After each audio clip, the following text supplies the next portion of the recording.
Pricing gets you the work. Billing represents the work that you've done. So there's a gap between the price and your engagement and then the billing for the work that you do. That gap is the work that you do. Now, in terms of the work that you do, most people don't bill for everything that they do because they don't keep adequate time records. And there's a whole discussion today about alternative fees, fixed fees, and the like, with the thought that we won't have to keep track of our time. That's a different subject for a different time, but let me just say at this point that under all circumstances, you ought to keep track of your time. Studies have shown that those lawyers who fail to keep track of their time lose anywhere from 10 to 25% of the revenue that's legitimately due to them as a result of the work that they're doing for the clients.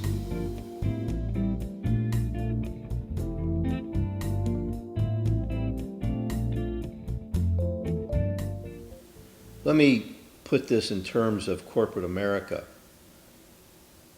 When you're dealing with a company, you need to get them the bill in the first day, 2, or 3 of the succeeding month. Failure to do that means that your bill is not going to get paid that month because businesses need to close their books so that they can prepare their financial statements to know what they're doing, how well they're doing, and where they need to tweak their operations in order to be profitable. So if you don't send them the bill, they will close their books anyway by about the 5th to the 10th of the month. And after that, it goes into the following month's records. Now, some lawyers, and I say this with some chagrin, but some lawyers don't bill for 6 to 9 months. It sounds silly. I mean, it really, if not silly, it's stupid. But I know this from working with a number of corporate law departments where they didn't get the bills for work that was done for like 9 months later.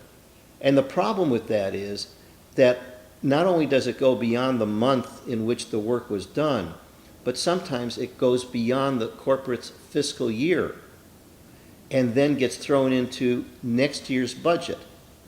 And if you're dealing with corporate America, you tend to deal with general counsel. Well, general counsel has to report to the CFO and the CEO. And those people are real unhappy and sometimes say, we're not paying that bill.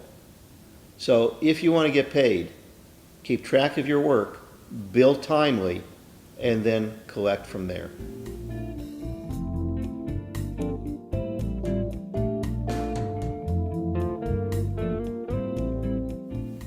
Well, as I mentioned, the one thing that's really important as a starting point is to record your time.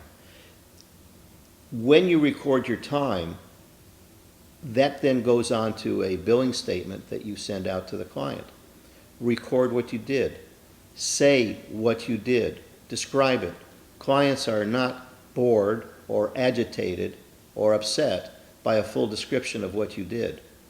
The third element, then, is to tell the client what you did impacted them how. In other words, what was the value, what was the benefit to the client that you provided as a result of the work that you've described you did. Those are the 3 elements that are essential in a successful attorney-client relationship such that you'll get paid.